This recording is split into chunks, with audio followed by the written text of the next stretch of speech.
Millionaire finds 3 crying babies at his doorstep and is shocked to see they are his identical twins. Rain lashed against the windows of the Vance mansion, the drops forming ephemeral rivers that snaked down the imposing facade. In his top-floor office, Ethan Vance remained motionless, his gaze fixed on the storm outside, but his mind wandering through places even darker than the surrounding night. At 45, Ethan was the epitome of success in the eyes of the world. His fortune was the subject of speculation in high society circles, and his name echoed in the corridors of power. Yet, as thunder roared outside, the silence within the mansion was deafening, broken only by the occasional clinking of ice in his whiskey glass. His fingers drummed on the mahogany desk, a nervous rhythm contrasting with the apparent calm of his sculpted face. There was something in the air tonight, an electricity that didn't just come from the storm. Ethan felt deep down that something was about to change. That's when he heard it. A sound so improbable, so out of place in that fortress of solitude that for a moment Ethan thought it was a figment of his imagination. But there it was again, a cry. No, several cries, intertwined in a symphony of helplessness that pierced the night. So Ethan stood up abruptly, knocking over his chair. His footsteps echoed through the empty hallways as he descended the stairs, his heart pounding in his chest. The sound grew louder with each step, guiding him like Ariadne's thread to the imposing front door. With trembling hands, he turned the knob. The rain greeted him furiously, instantly soaking him. His eyes scanned the darkness, searching for the source of those cries that now seemed to envelop the entire property. That's when he saw it. By the iron gates, partially sheltered by a bush, was a large wicker basket. Ethan ran, his feet sinking into the soaked grass. As he approached, his heart stopped for an instant. 3 pairs of eyes stared back at him from the basket. 3 babies, no older than a few weeks, looked at him with a mixture of fear and hope. 2 boys and a girl, their features so similar that they could only be triplets. But it was something beyond their resemblance that made Ethan stagger back, almost falling. The babies' eyes, their noses, the shape of their faces. It was like looking into a mirror of the past. The resemblance was undeniable, frightening in its precision. With trembling hands, Ethan picked up a note attached to the basket, the words blurred by the rain, but still legible. "They are yours. Take care of them as I couldn't. Forgive me." A million questions exploded in his mind. How was this possible? Who was the mother? Why now? Why like this? But as his mind spun in a whirlwind of confusion, his body acted on its own. Before he could fully process what he was doing, Ethan found himself carrying the basket into the mansion, leaving a trail of water on the marble floor. Placing the basket on the living room table, Ethan looked at the triplets, who now watched him silently, as if understanding the gravity of the moment. At that instant, as the storm raged outside, and the babies stared at him with eyes that were mirrors of his own, Ethan knew his life would never be the same. He picked up the phone, his fingers hesitating over the numbers. Who to call? What to say? How to explain something he didn't understand himself? The reality of the situation hit him like lightning.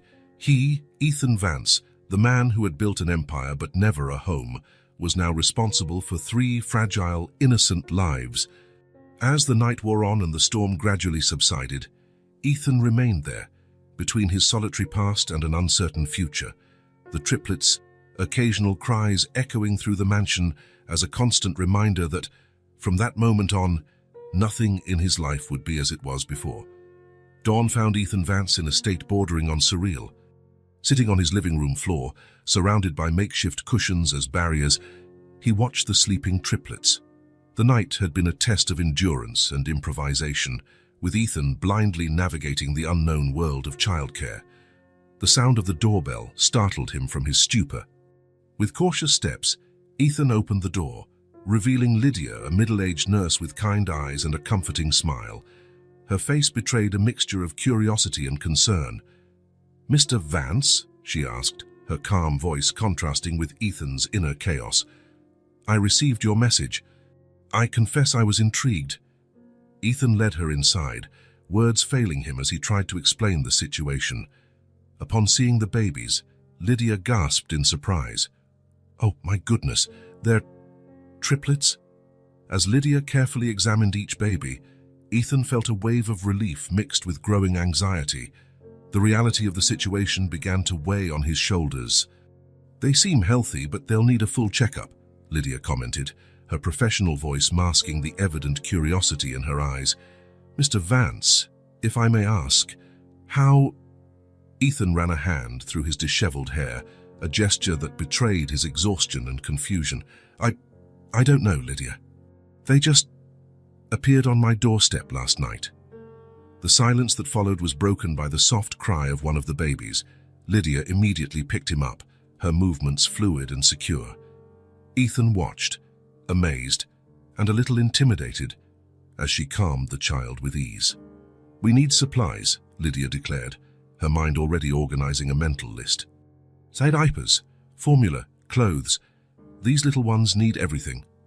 The following hours passed in a blur of instructions, demonstrations, and a frantic run to local stores. Ethan found himself pushing a cart full of baby items, feeling completely out of his element. Back at the mansion, while Lydia prepared bottles, Ethan found himself alone with the triplets again. Looking at their little faces, so similar to his own, he felt a mixture of fear and a strange sense of connection. "What am I supposed to do?" he murmured to himself, the question hanging in the air like a heavy cloud. Just then, his phone rang. It was his lawyer, Mr. Miller, responding to his frantic message from the night before. "Ethan," the lawyer's voice sounded grave, "we need to discuss the legal implications of this situation. Custody, paternity, the authorities." Mr. Miller's words triggered a torrent of thoughts in Ethan. What if the authorities took the babies away? What if he wasn't capable of caring for them? What if— His gaze fell on one of the triplets, who was watching him with curious eyes. At that moment, a long-buried memory surfaced. Ethan, a child, alone in a cold and impersonal orphanage, vowing that he would never let another child feel the same helplessness. With a deep sigh, Ethan made his decision. "Mr. Miller, I want you to do whatever is necessary. These babies, they stay with me." As he hung up the phone, Ethan felt the weight of his decision. He looked at Lydia, who was returning with the bottles, and at the triplets, who were now his responsibility. "Well," he said, picking up a bottle with determination, "I guess I have a lot to learn." Lydia smiled, a mixture of approval and concern in her eyes. "Yes, Mr. Vance, we all do." As he fed one of the babies, Ethan couldn't help but think about the mysterious note. Who was the mother? Why had she left them?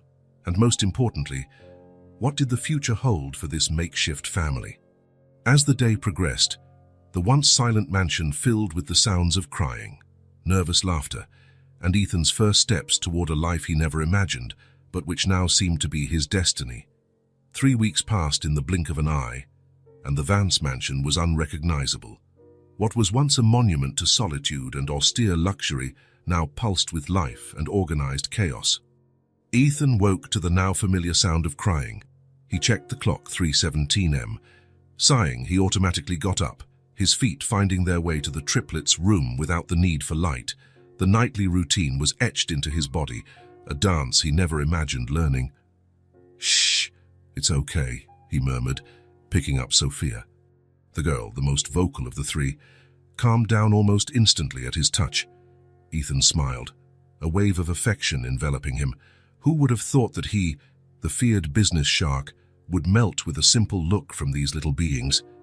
While feeding Sophia, Ethan watched Matthew and Luke still asleep in their cribs. Each day brought new discoveries about their emerging personalities.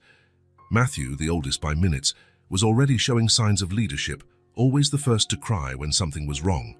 Luke, the youngest, was the silent observer, his eyes following Ethan's every move with surprising intensity. The sound of his cell phone vibrating pulled Ethan from his thoughts. A notification for a video conference in an hour. The reality of his professional life, temporarily forgotten in the world of diapers and bottles, returned with full force. Placing Sophia back in her crib, Ethan headed to his office, now a bizarre mix of corporate documents and scattered toys.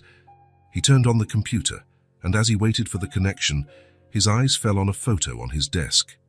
Beatrice smiled at him, frozen in time. Ethan's heart tightened. Where would she be now? Would she know about the triplets? The video conference began, and Ethan struggled to focus on the numbers and graphs. In the middle of an explanation about quarterly projections, a sharp cry cut through the air. Ethan froze, seeing the surprised looks of his colleagues on the screen. "Excuse me," he murmured, getting up to check. He returned moments later, carrying Luke, who refused to calm down.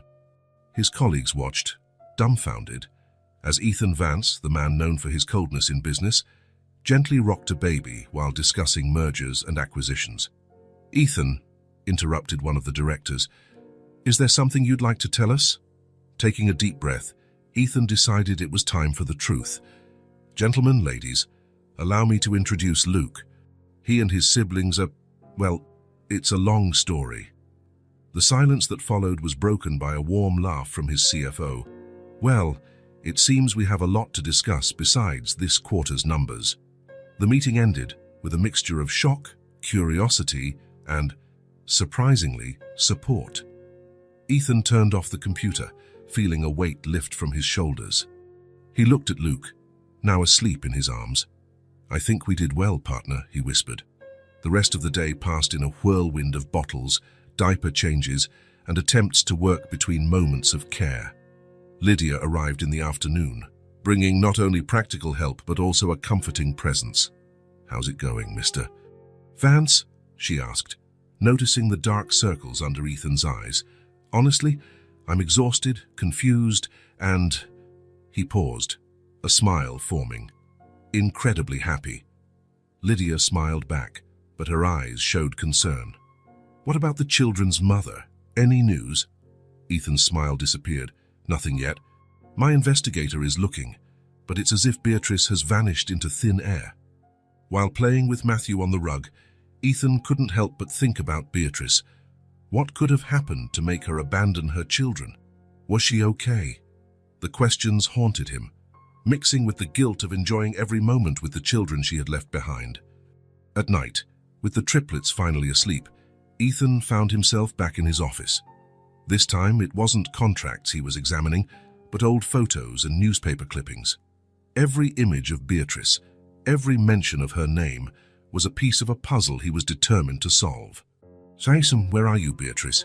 he murmured to himself, his eyes fixed on a photo of them together, taken months before her disappearance. "And why did you do this?" The silence of the night offered no answers, only the distant echo of the triplets, soft breaths. Ethan knew that each day would bring new challenges, not only in raising the children, but also in the search for the truth. As he closed the file of his personal investigation, Ethan made a silent promise. He would find out the truth, no matter the cost. For him, for the triplets, and for Beatrice. The journey would be long and difficult, but looking at the cribs in the next room, Ethan knew it was worth every step. Ethan's office, once a sanctuary of order and productivity, now reflected the controlled chaos that his life had become. Stacks of corporate documents shared space with colorful toys and recent photos of the triplets. Sitting at his desk, Ethan contemplated a dusty box he hadn't opened in years. With a deep sigh, he finally removed the lid. The smell of old paper and forgotten memories filled the air. Inside were the fragments of his past at the orphanage, yellowed reports, a few faded photos, and a small, worn teddy bear. Ethan picked up a photo. In it, a sad-eyed boy stared at the camera, alone in a grey courtyard. He remembered that day. It was his 10th birthday, and no one had remembered. "Mr. Vance," Lydia's voice pulled him from his memories. She stood at the door, holding Matthew. "Sorry to interrupt, but I think someone misses Daddy." Ethan smiled, putting the photo aside and extending his arms for Matthew. The contrast between the lonely boy in the photo and the father he had become couldn't be more striking. "Thank you, Lydia," he said, gently rocking Matthew. And please, I've told you to call me Ethan." Lydia smiled, but her eyes noticed the open box. "Is everything all right? It seems like you were delving into some deep memories." Ethan hesitated for a moment. "Just Revisiting the past, trying to understand how I got here. Lydia nodded understandingly. Sometimes, looking back helps us appreciate the present and plan for the future. As Lydia left, Ethan looked at Matthew, who was playfully tugging at his tie. "You know, little one," he murmured, "there was a time when I thought I'd never have a family." A flashback invaded his mind. Ethan, at 12, watching happy families taking children home, always wondering why no one chose him. The pain of rejection, the fear of abandonment, feelings he had buried deep, but which now resurfaced with full force. A distant cry brought him back to the present. Sophia had woken up. Ethan stood up, still holding Matthew, and went to the triplets' room. Luke was still sleeping peacefully, but Sophia was restless in her crib. "Hey, princess," Ethan whispered, picking her up with his free arm. With a baby in each arm, he sat in the nursing chair. Their weight, the warmth of their small bodies, was a constant reminder of how much his life had changed. "You'll never feel alone or unwanted," he promised, his voice choked with emotion. "I guarantee it." The rest of the afternoon passed in a blur of diaper changes, bottles, and attempts to work between caring for the babies. That evening, after putting the triplets to sleep, Ethan found himself back in his office, this time for a virtual session with his therapist, Dr. Marshall. "How are you handling all of this, Ethan?" Dr. Marshall asked, his calm voice emanating from the computer screen. Ethan hesitated. "It's intense, wonderful, and terrifying at the same time. Sometimes I wonder if I'm capable of being the father they deserve." "What makes you doubt?" "My past, I think. Growing up without a family. How can I know what it's like to be a good father if I never had one?" Dr. Marshall nodded understandingly. "Ethan, sometimes our greatest strengths come from our greatest weaknesses. Your experience in the orphanage doesn't disqualify you from being a father. On the contrary, it can make you more empathetic and determined to give these children what you didn't have." The therapist's words resonated deeply with Ethan. He thought about the moments of the past few weeks, the sleepless nights, the baby's sleepy smiles, the sense of purpose that filled him every time he held them. "Maybe you're right," Ethan admitted. "It's just, there are so many unknowns. Their mother, Beatrice. I can't stop thinking about her, wondering why she did this." "It's natural to have these concerns," Dr. Marshall replied. "But remember, Ethan, you can't control the past or the actions of others. Focus on what you can do now, on the love you can give these children." After the session, Ethan felt lighter, more centered. He was about to get ready for bed when his phone rang. It was Eliza, the investigative journalist he had hired to help in the search for Beatrice. "Mr. Vance," Eliza's voice sounded urgent, "I think I've found something. A lead on Beatrice." Ethan's heart quickened. What? What did you find?" "Immigration records. Beatrice left the country about 10 months ago, apparently pregnant. She was last seen boarding a flight to Europe." Ethan's mind raced. Europe? Why would Beatrice have gone so far?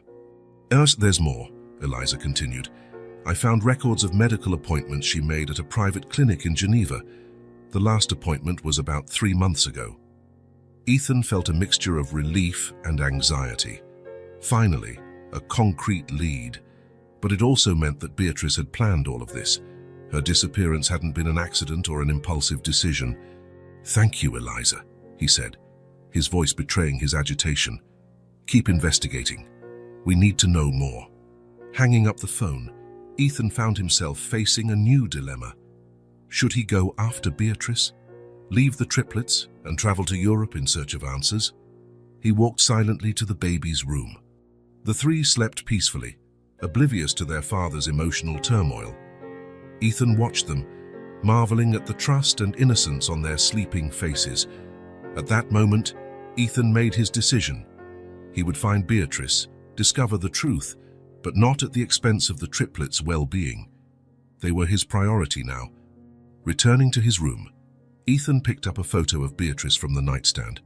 "I'll find out what happened," he whispered to the image. "For me, for you, and most importantly, for our children." With that silent promise, Ethan prepared for bed, knowing that the following days would bring new challenges and hopefully long-awaited answers. The past and present were about to collide, and Ethan was determined to face whatever came, for the love of the three little beings who had, unexpectedly, become the center of his world. The sun had barely risen when Ethan was jolted from a restless sleep by the shrill ringing of his cell phone. With his eyes still heavy, he fumbled on the nightstand, finally finding the device. "Hello?" he murmured, his voice hoarse with sleep. "Mr. Vance?" The agitated voice of his lawyer, Mr. Miller, sounded from the other end of the line. "I'm sorry to wake you so early, but we have a problem." Ethan sat up in bed, instantly alert. "What happened?" "I received a call from a contact at the Department of Social Services. It seems a journalist is investigating the case of the triplets. She has already asked several questions about recent adoptions and abandoned children." Ethan's heart raced. Who is she? What exactly does she know? "Her name is Marina Rocha. From what I understand, she doesn't have anything concrete yet, but she's sniffing around the story." "Ethan, we need to act fast to control this situation." Ethan ran a hand through his hair, his mind racing. "All right, let's meet in an hour at my office. Call the public relations team too." Hanging up the phone, Ethan glanced at the clock, 5:47 a.m. He knew the triplets would be waking up soon for their first bottle of the day. With a heavy sigh, he got up and headed to the children's room. To his surprise, Lydia was already there, preparing the bottles. "Lydia, what are you doing here so early?" She turned, a tired smile on her face. "Good morning, Mr. Vance. I heard the babies stirring on the monitor and decided to come early. It seems you also had an early awakening." Ethan nodded, picking up Sophia as she began to whimper. "Yes, situation came up. Lydia, I need you to stay with the children this morning. I have an urgent meeting." Lydia's look of concern didn't go unnoticed. "Is everything all right, Mr. Vance? Can I help with anything?" For a moment, Ethan considered sharing his worries with Lydia. She had become more than a nanny. She was a confidant, almost part of the family. But he decided against it. The fewer people who knew, the better. "Everything's under control, Lydia." "Thank you." An hour later, Ethan was in his office, surrounded by his lawyer and the public relations team. The air was tense as they discussed strategies for dealing with the potential media exposure. "We need to prepare a statement," said Sarah, the head of PR. "Something that provides enough information to satisfy public curiosity, but protects the children's privacy." Mr. Miller shook his head. "The problem is we don't have all the facts. If we start telling a story now, we could complicate things later when the truth comes out." Ethan, who had been silent until then, finally spoke. "Sartamos, what if we told the truth?" All eyes turned to him, expressions of shock and disbelief on their faces. "Ethan," Mr. Miller began cautiously, "I understand you want to be honest, but think about the legal implications. There are custody issues, possible kidnapping charges." I know, Ethan interrupted, getting up and walking to the window. Outside, the world kept spinning, oblivious to the drama unfolding within those walls. But the more we try to hide, the more suspicious it seems. Maybe honesty is the best policy here. The silence that followed was broken by the soft sound of knocking on the door. Lydia entered, carrying Luke. "Sorry to interrupt," she said, looking embarrassed, "but Luke has a slight fever and won't stop crying. I thought maybe—" Ethan didn't hesitate. He crossed the room and took Luke in his arms, instantly switching into father mode. "Shh, it's okay, champ," he murmured, gently rocking the baby. The scene didn't go unnoticed by those present. Sarah, in particular, watched with renewed interest. "Mr. Vance," she said slowly, "maybe we have our story right here. The powerful businessman who suddenly became a father. It's a powerful narrative." Ethan looked at her, still cradling Luke. "Do you think it would work? That people would understand?" Sarah nodded. "With the right approach, yes. We can focus on the human aspect, on your dedication to the children. Of course, we'll have to be careful with the legal details, but..." The rest of the meeting passed in a blur of planning and strategies. When everyone finally left, Ethan found himself alone with Luke, who was now sleeping peacefully in his arms. Looking at the baby's face, Ethan felt a wave of determination wash over him. He would protect these children, no matter the cost. The ringing of his cell phone pulled him from his thoughts. It was Eliza, the investigator. "Mr. Vance, I have news about Beatrice," she said without preamble. "I managed to track her movements to a small town in Switzerland, but there's something strange. She seems to have disappeared completely about 3 months ago." Ethan felt a chill run down his spine. "What do you mean, disappeared?" "There are no records of her after a medical appointment at a local clinic. It's like she vanished into thin air." Ethan's mind raced. What could have happened to Beatrice? Why had she gone to Switzerland in the first place? And how did this connect to the abandonment of the triplets? "Eliza, I need you to go there. Find out everything you can about her last movements." After hanging up, Ethan looked again at Luke, who stirred restlessly in his arms. The fever seemed to have subsided, but the baby still looked uncomfortable. At that moment, Ethan made a decision. He couldn't leave the triplets, not now. But he also couldn't ignore the mystery surrounding Beatrice, carefully so as not to wake Luke.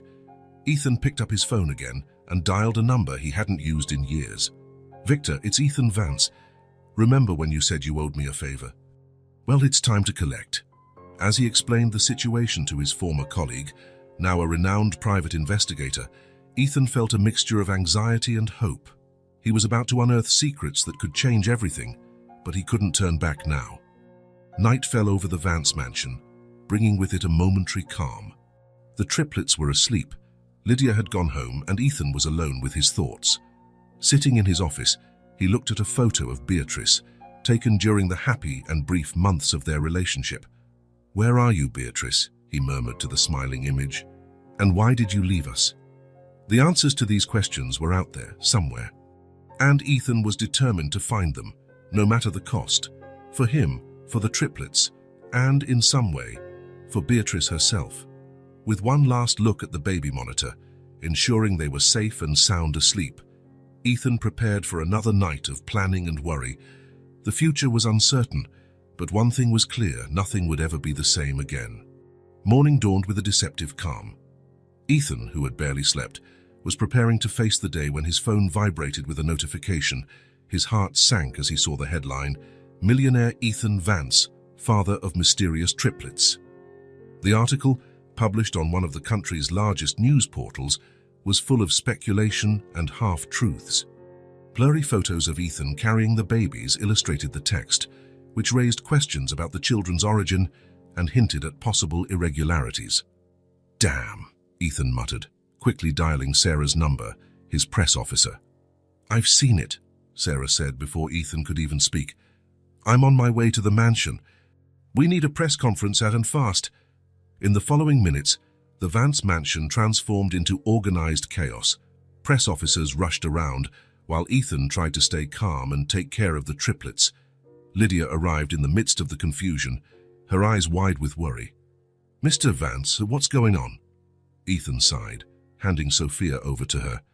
"Yeah, the truth is out, Lydia, or at least part of it." Before he could explain further, Sarah pulled him into an emergency meeting.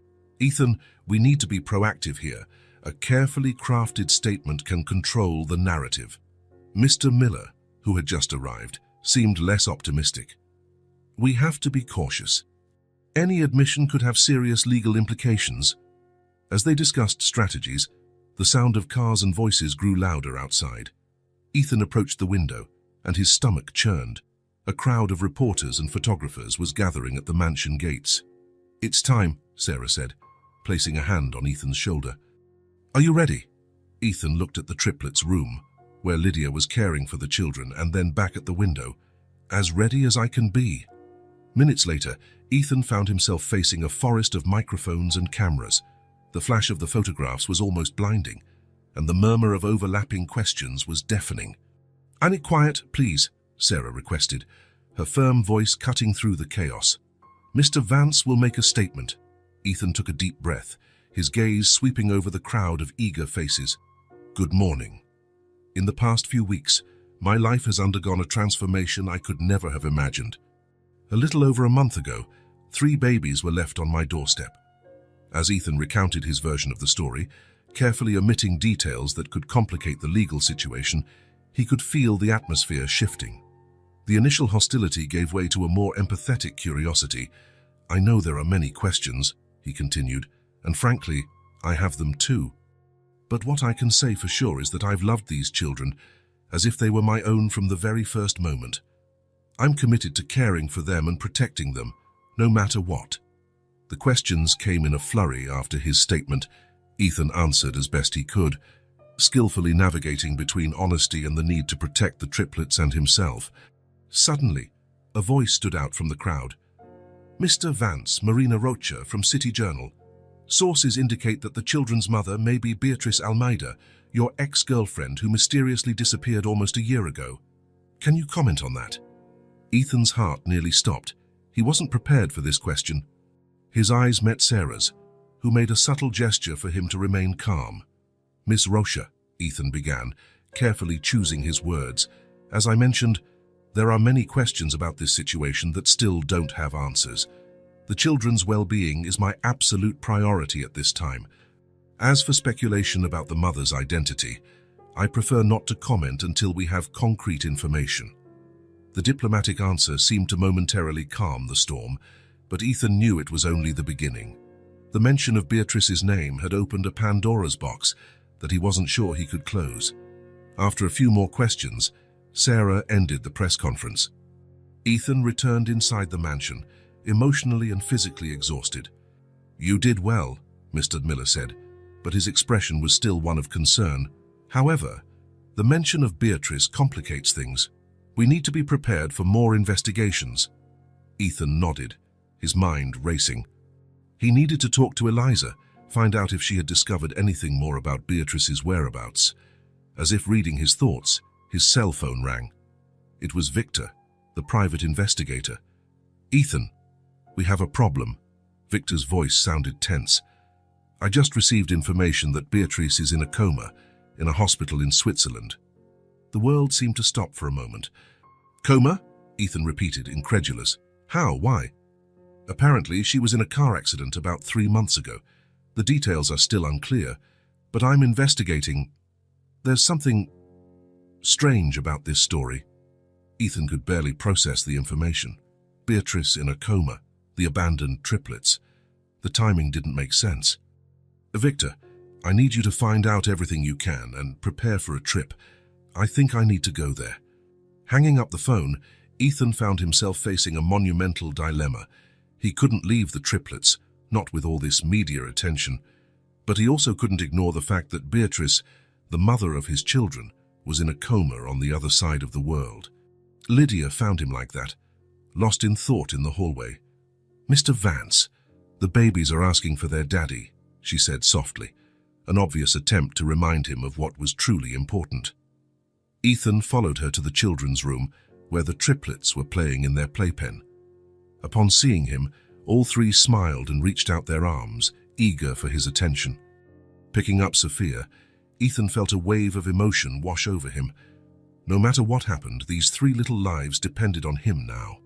"Lydia," he said, his voice filled with determination, "I need you to stay with the children for a few days. I have to travel." Lydia's look was a mixture of surprise and concern. "Now? With all this going on?" "Especially now," Ethan replied, putting Sophia back in the playpen and picking up Matthew. "There's something I need to resolve, something that could change everything." As he played with the triplets, his mind worked furiously, planning his next steps. He knew he was about to dive into unknown and potentially dangerous waters. But for the first time in his life, Ethan felt like he was doing something truly important, not just for himself, but for the 3 little lives that had become the center of his world. Night fell over the Vance mansion, bringing with it a temporary calm. The reporters had dispersed, but Ethan knew it was only a momentary truce. Tomorrow would bring new challenges, new questions, and hopefully some answers. Sitting in the armchair in the triplets' room, watching his children sleep peacefully, Ethan made a silent promise. He would uncover the truth, protect his children, and somehow find a way through this maze of secrets and lies. With one last look at the babies, Ethan stood up, determined. Tomorrow would be a new day, one step closer to the truth, no matter how painful it might be. The international airport buzzed with activity, but Ethan barely noticed the commotion around him.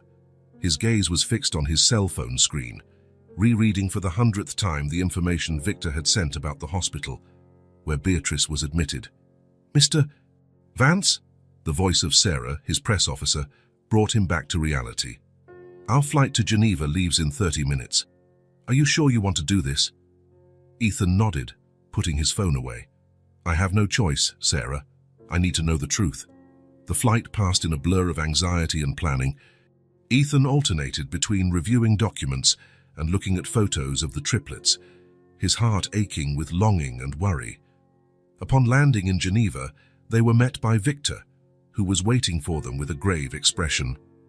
"Ethan, we have a problem," the detective said as they headed to the car. "Beatrice's family arrived at the hospital this morning. They don't seem very happy about your arrival." Ethan felt his stomach sink. He had never met Beatrice's parents. She had always been evasive about her family. Now, it seemed he was about to face them under the worst possible circumstances. The hospital was an imposing building, blending modern architecture with classic Swiss elegance. Ethan felt his heart race as they ascended to the ICU floor. Even before they reached Beatrice's room, Ethan heard raised voices. A middle-aged man, with features reminiscent of Beatrice, was arguing heatedly with a doctor. "Mr. and Mrs. Almeida?" Ethan approached, trying to keep his voice steady. The couple turned, their eyes immediately narrowing upon recognizing him. "You must be Ethan Vance," Mr. Almeida said, his voice dripping with disdain. "The man who ruined our daughter's life." Ethan felt as if he'd been punched in the stomach. I don't understand. What happened to Beatrice? Why is she here?" Mrs. Almeida stepped forward, her eyes blazing with anger and pain. "As if you didn't know. Beatrice ran away here to escape you, to protect our grandchildren." Ethan's mind reeled. None of this made sense. "Protect, but the triplets are with me. She left them on my doorstep." A heavy silence fell over the hallway. The Almeidas exchanged confused glances. "What are you talking about?" Mr. Almeida asked. "Find what triplets?" Before Ethan could answer, the doctor caring for Beatrice intervened. "Ladies and gentlemen, please, this isn't the place for this discussion. If you could follow me to my office." The next few minutes were a torrent of shocking revelations. Beatrice had arrived in Switzerland pregnant with triplets. Yes, but according to her parents, she planned to give the children up for adoption, fearing that Ethan would reject them or use them as pawns in his business games. "But that's absurd," Ethan exclaimed. "But I would never. I love those children more than anything in the world." "Then how do you explain the fact that Beatrice suffered a mysterious accident shortly after giving birth?" accused Mr. Almeida. "Too much of a coincidence, don't you think?" Ethan felt his blood run cold. "Are you suggesting I had something to do with Beatrice's accident?" The doctor cleared his throat, drawing everyone's attention. "Perhaps I can clarify a few things. Ms. Almeida was admitted to the hospital 3 months ago, the victim of a car accident. She had given birth to triplets about 2 weeks prior." 2 weeks, Ethan murmured, doing the math in his head. "But that doesn't make sense. The babies arrived at my house over a month ago." A heavy silence fell over the room as everyone processed this information. "Doctor," Ethan finally spoke, his voice trembling slightly. "Beatrice, will she wake up?" The doctor hesitated. "Miss Almeida's coma is deep, but stable. There's always hope, but I can't make any promises." Ethan felt as if the ground was disappearing beneath his feet. He stumbled to a chair, his mind a storm of unanswered questions. "I need to see her," he said finally, looking at the Almeidas. "Please, I know you hate me, but those children are my life now. I need to understand what happened." After a long moment of tension, Mrs. Almeida reluctantly nodded. Beatrice's room was a sanctuary of silence, broken only by the rhythmic beeping of machines. Ethan approached the bed, his heart clenching at the sight of Beatrice so pale and fragile. "Oh, Beatrice," he whispered, gently holding her hand. "What happened to you? Why didn't you tell me about the babies?" As he stood there, watching Beatrice's serene face, Ethan was flooded with memories, the beginning of their relationship, full of promise and passion, the plans for the future they had made, and then Beatrice's sudden disappearance, leaving only questions and broken hearts. "Mr. Vance," Sarah's voice brought him back to the present. "There are reporters gathering at the hospital entrance. We need a statement." Ethan sighed, reluctant to leave Beatrice's side, but he knew he had responsibilities, not only to the press, but to the triplets waiting for him at home. Before leaving, he leaned down and whispered in Beatrice's ear, "I'll find out the truth, Beatrice, for you and for our children. I promise." In the hospital lobby, Ethan faced a wall of cameras and microphones. With Sarah by his side, he took a deep breath and began, "Today I discovered that the story I thought I knew is just the tip of a much larger and more complex iceberg. Beatrice Almeida, the mother of my children, is in a coma after a mysterious accident. There are questions that need to be answered, truths that need to come to light. But one thing is certain, my commitment to the triplets is unwavering. They are my absolute priority, and I will do whatever it takes to protect them and ensure their well-being." As reporters' questions rained down on him, Ethan stood firm, answering what he could and promising transparency as more information was uncovered. Back at the hotel room, physically and emotionally exhausted, Ethan made a video call to Lydia. The smiling faces of the triplets on the screen brought tears to his eyes. "Daddy's coming home soon, my loves," he promised, his heart torn between the desire to be with his children and the need to uncover the whole truth about their past. Looking out the window at the lights of Geneva, Ethan knew his journey was far from over. But now, more than ever, he was determined to unravel every secret, face every challenge, all for the love of three little beings who had become the center of his universe. Returning to New York was a mix of relief and apprehension for Ethan. As the plane touched down on American soil, he felt the weight of the past few days, revelations pressing on his shoulders. The truth about Beatrice and the circumstances of the triplets' birth were pieces of a puzzle that still didn't quite fit together. Leaving the airport, Ethan was greeted by a wall of camera flashes and shouted questions. Sarah, ever efficient, cleared a path through the throng of reporters, guiding him to the waiting car. "The situation escalated while we were away," Sarah informed him as soon as the doors closed.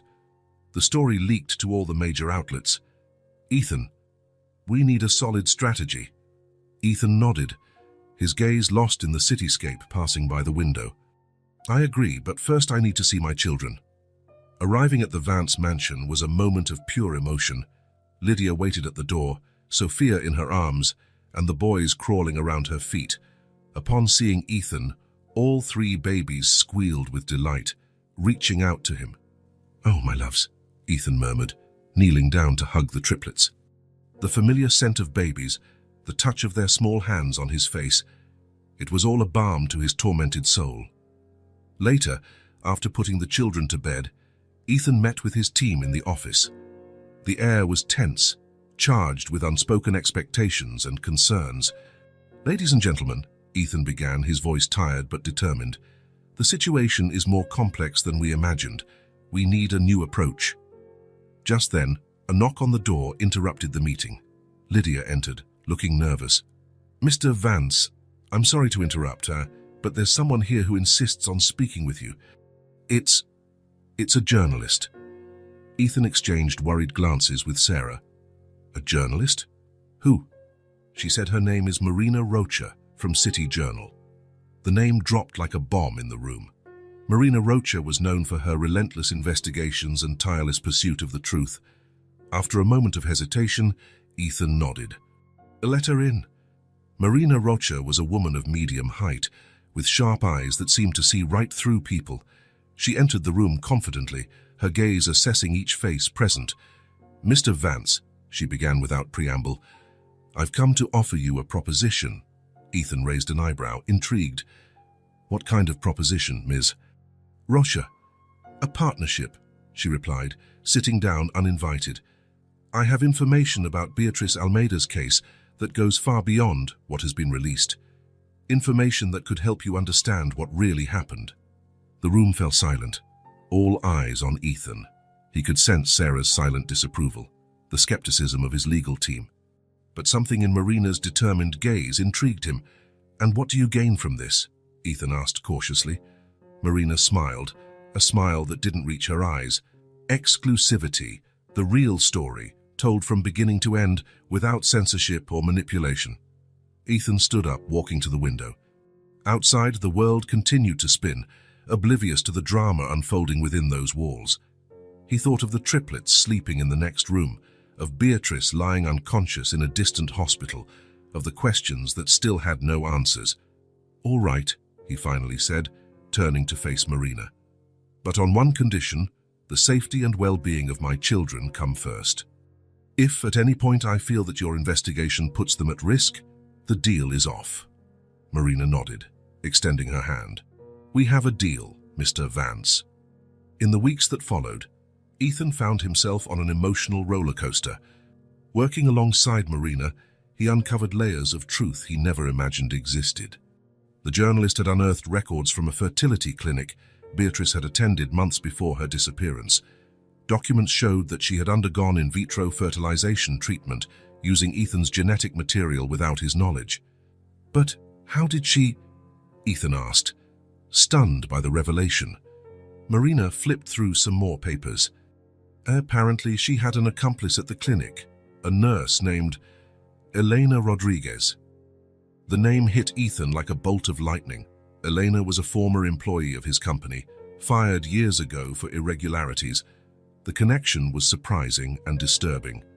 As the pieces of the puzzle began to fall into place, Ethan found himself facing ethical and moral questions he had never imagined.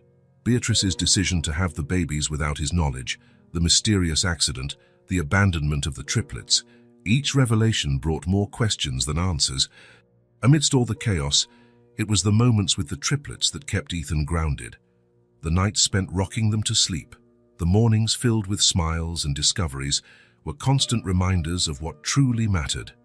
One afternoon, while playing with the babies in the garden, Ethan received a call that would change everything again. It was the hospital in Switzerland. "Mr. Vance," the doctor's voice sounded urgent.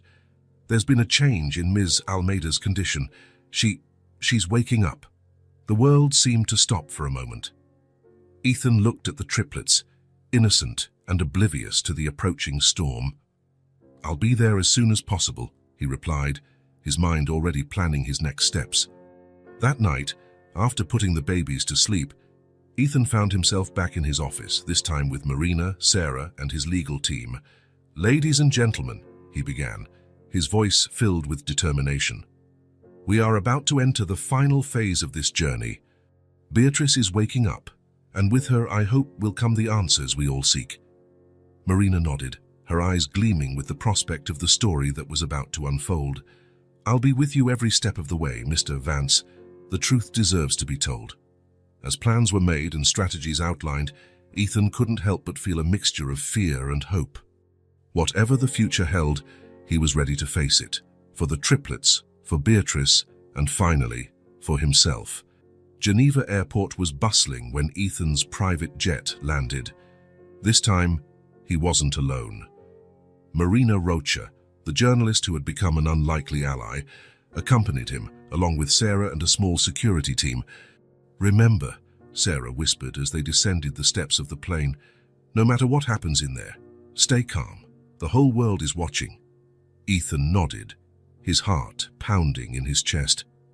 The news that Beatrice was waking up had leaked to the press, and a crowd of reporters was waiting at the hospital gates.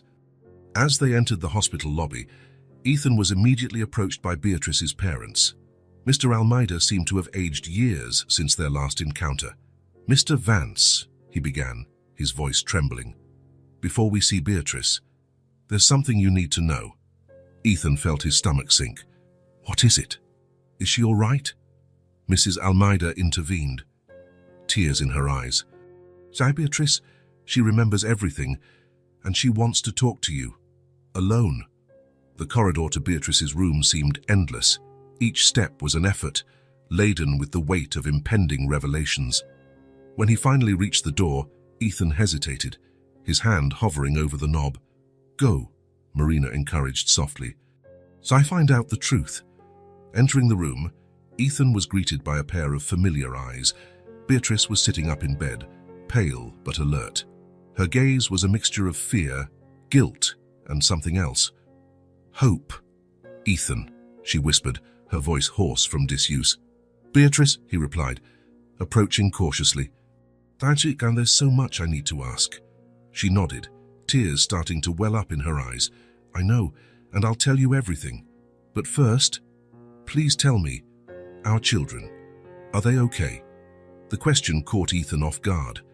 Despite everything, Beatrice's first thought was for the triplets. He took his cell phone from his pocket and showed her a recent photo of the children.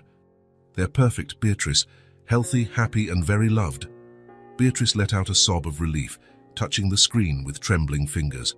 Oh, Ethan, I'm so sorry for everything. In the following minutes, Beatrice recounted a story that left Ethan stunned. She spoke of her initial fear of telling him about the pregnancy, fearing it might interfere with his business plans. She told of the impulsive decision to undergo fertility treatment without his knowledge, persuaded by Elena, Ethan's resentful former employee. I was confused, scared, Beatrice explained, tears flowing freely now. When I found out it was triplets, I panicked. I ran away here thinking of giving the children up for adoption. But the accident, Ethan began. Beatrice shook her head. It wasn't an accident, Ethan. It was Eleanor. She found out where I was. She threatened to tell you everything, to use the children as a way to get revenge. There was a fight. She lost control of the car. The revelation hit Ethan like a punch. Eleanor, driven by resentment, had almost destroyed everything. The babies. How did they get to me? Ethan asked, his mind still trying to process everything. My parents, Beatrice replied softly. When I briefly woke up after the accident, I begged them to take the children to you. I knew that, despite everything, you would love and protect them. The silence that followed was heavy, laden with unspoken emotions and unanswered questions. Ethan sat on the edge of the bed, his mind reeling. Beatrice, he finally spoke, his voice low but firm. What happened was wrong in so many ways. You took away my choice. You put our children at risk. She nodded, accepting the criticism. I know, and I'll spend the rest of my life trying to make it right, if you give me the chance. Ethan looked at her, seeing not only the woman who had betrayed him, but also the dedicated mother she had become. A person who, like him, had made mistakes driven by fear and insecurity. The triplets deserve to know their mother, he finally said, and you deserve the chance to know them. But it will take time, Beatrice. Trust needs to be rebuilt. At that moment, a soft knock on the door interrupted their conversation.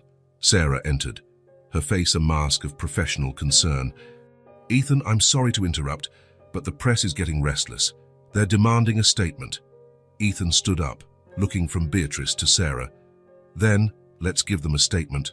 But this time, we'll tell the whole story. Minutes later, Ethan found himself facing a forest of microphones and cameras, Beatrice by his side in a wheelchair. The murmur of the crowd of reporters subsided as he began to speak. Ladies and gentlemen, today I'm not here as Ethan Vance, the businessman. I'm here as a father, a man who learned the true meaning of family under the most extraordinary circumstances. In the following minutes, Ethan and Beatrice told their story, omitting nothing. They spoke of mistakes, fears, and the painful lessons they had learned. They spoke of forgiveness, second chances, and the unconditional love they felt for the triplets. When they finished, a stunned silence fell over the assembly. It was Marina who finally broke the silence, standing up with a gleam of admiration in her eyes. Mr. Vance, Ms. Almeida, thank you for your honesty. What do you plan to do now? Ethan looked at Beatrice, then back at the reporters. Now, we go home. We have 3 wonderful children waiting for us and a family to rebuild. As they left the press conference, Ethan felt a weight lift from his shoulders. The road ahead would still be difficult, full of challenges and adjustments. But for the first time in months, he felt genuine hope. On the plane back to New York, Ethan looked out the window, thinking about the triplets and the future that awaited them. He knew public opinion would be divided. that there would be criticism and judgment. But none of that mattered compared to the love he felt for his children and the determination to create a true family built on honesty and forgiveness. The sun was rising as the plane took off, a new day beginning, and with it, a new chapter in the lives of Ethan, Beatrice, and the triplets. A story of redemption, love, and second chances. The return to New York was a mix of relief and apprehension. Ethan and Beatrice, still fragile but determined, arrived to face the ever-watchful eye of the media. The Vance mansion, once a sanctuary, now felt like a stage where the next act of their lives would be played out. Lydia greeted them at the entrance, the triplets restless in her arms. The moment Beatrice saw her children for the first time since the accident was pure emotion. Tears streamed down her face as she gently touched each one, as if she couldn't believe they were real. "They're perfect," she whispered, looking at Ethan with a mixture of gratitude and guilt. The following days were a roller coaster of emotions and adjustments. Beatrice, still recovering physically, struggled to find her place in the already established dynamic between Ethan, Lydia, and the triplets. Ethan, in turn, oscillated between the joy of seeing the mother of his children reconnect with them and the caution born of past betrayal. A week after their return, Ethan was in his office reviewing some documents when he heard a commotion coming from the baby's room. Rushing there, he found Beatrice on the floor, trembling, with Matthew crying beside her. "What happened?" he asked, alarmed, picking up Matthew. Beatrice, with tears in her eyes, stammered, I almost dropped him. My legs, they just gave way." Ethan immediately called the family doctor. After a series of tests, the diagnosis came. The accident had left more severe neurological damage than initially thought. Beatrice would need intensive physiotherapy and possibly surgery. This revelation brought to the surface issues they had both been avoiding. Sitting in Ethan's office, with the triplets sleeping in the next room, they finally had the conversation they had been putting off. "Beatrice," Ethan began, his voice soft but firm, "we need to talk about the future, about the triplets, about us." She nodded, her eyes fixed on her own hands. "I know, Ethan. I have no right to ask for anything after what I did. But I love our children more than anything. I want to be a part of their lives in any way you allow." Ethan sighed, running a hand through his hair. "It's not that simple, Beatrice. I trust you with the children. I see the love you have for them. But personal trust? That will take time to rebuild." It was at this moment that a knock on the door interrupted the conversation. It was Victor, the private investigator, with a grave expression. "Excuse the intrusion," he said, "but there's something you need to see." Victor placed a folder on the table. Inside there were photos and documents that made Ethan's blood run cold. They were records of bank transfers, encrypted emails, and most shockingly, photos of Elena, the former employee involved in Beatrice's accident, meeting with Beatrice's parents weeks before the triplets were abandoned. What is this?" Beatrice asked, her voice trembling. Ethan leafed through the documents, his face growing paler with each page. "It seems that your parents were involved in something much bigger than we imagined." The revelations were shocking. Beatrice's parents, apparently, had conspired with Elena from the beginning. The plan was to use the triplets as leverage to control Ethan, and by extension, his fortune and business influence. "No, it can't be," Beatrice murmured, tears starting to well up in her eyes. "My parents wouldn't do that." Ethan, feeling the weight of the revelations, knelt beside Beatrice, taking her hands in his. "Beatrice, look at me. Did you know anything about this?" Their eyes met, and Ethan saw in them only genuine shock and pain. "No, Ethan. I swear on the lives of our children, I knew nothing about this." The silence that followed was heavy, laden with implications. Victor cleared his throat softly. "There's one more thing. Elena has been located. She's willing to testify in exchange for immunity." Ethan stood up, walking to the window. Outside, the world continued to spin, oblivious to the earthquake that had just shaken the foundations of their lives.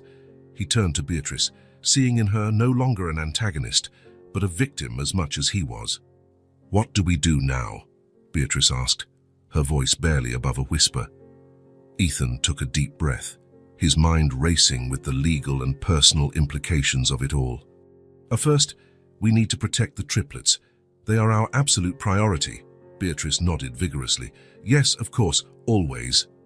Then, Ethan continued, we need to decide how to deal with your parents and Eleanor. Legally, we have a strong case against them.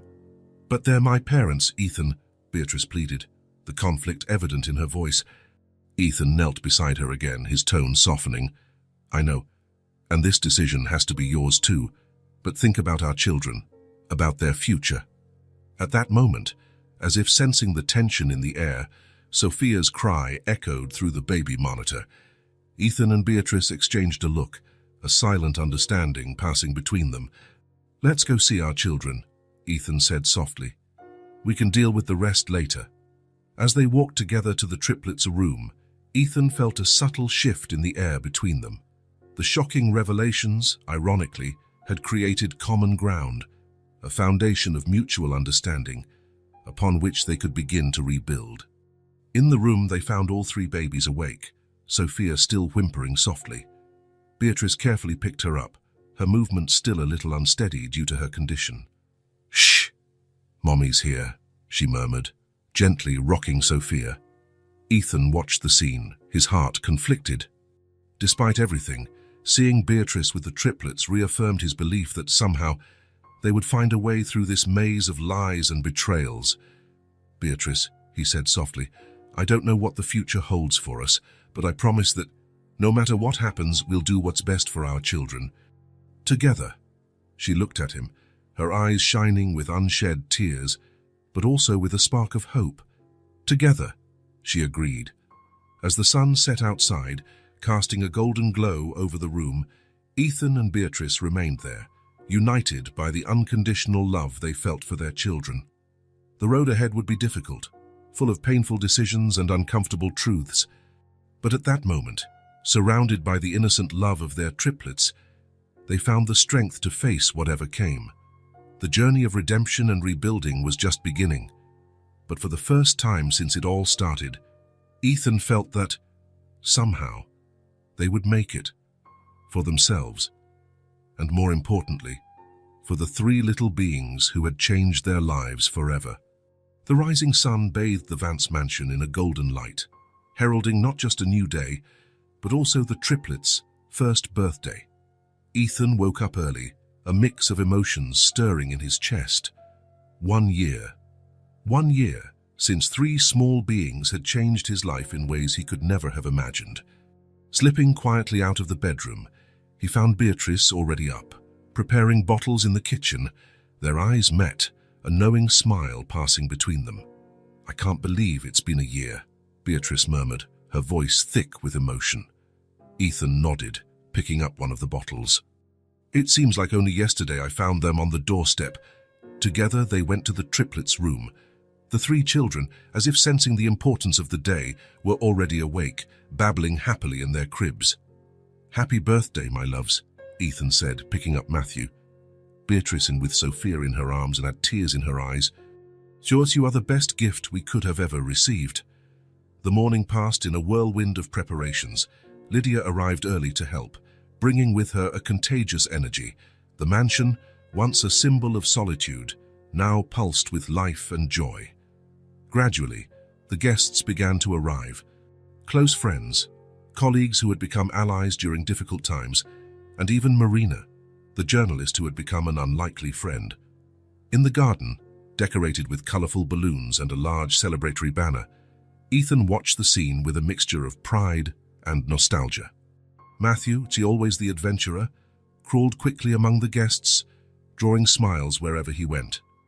Sophia, the social butterfly, laughed in Marina's arms, charming everyone with her big, expressive eyes. And Luke, the observer, stayed close to Beatrice, his attentive eyes absorbing every detail of the party. They've grown so much, commented Sarah, approaching Ethan with a glass of champagne. Ethan smiled, accepting the drink. In every way, and so have we. Cake time was a spectacle in itself.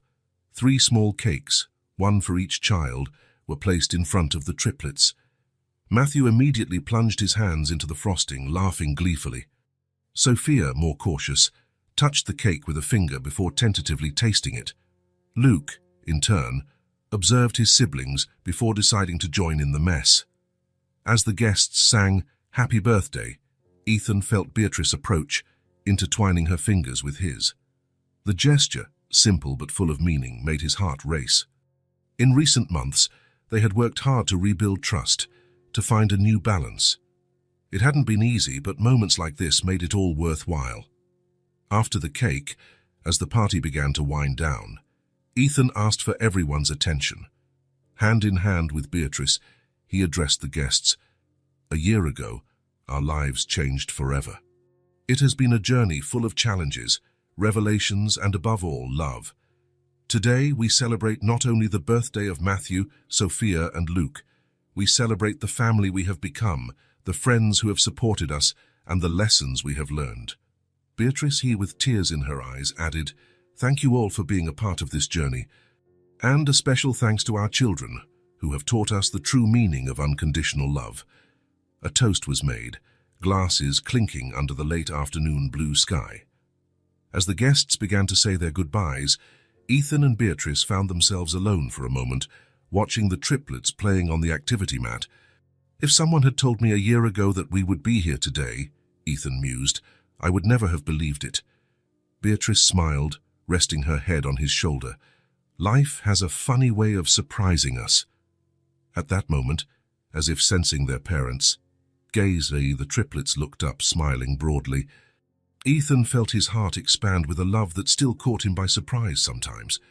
"You know," he said softly, "with all the surprises life has thrown our way, I can't wait to see what the future holds." Beatrice nodded, her voice full of emotion. "Whatever it is, we'll face it together." As the sun set, casting long shadows across the garden, Ethan and Beatrice remained there, surrounded by the love of their children and the promise of a future full of possibilities. The path that had brought them here was winding and often painful, but looking at the innocent smiles of Matthew, Sophia, and Luke, they knew every step had been worth it. Night fell gently over the Vance mansion, no longer a symbol of solitude, but a home filled with love, laughter, and the promise of many more birthdays to come.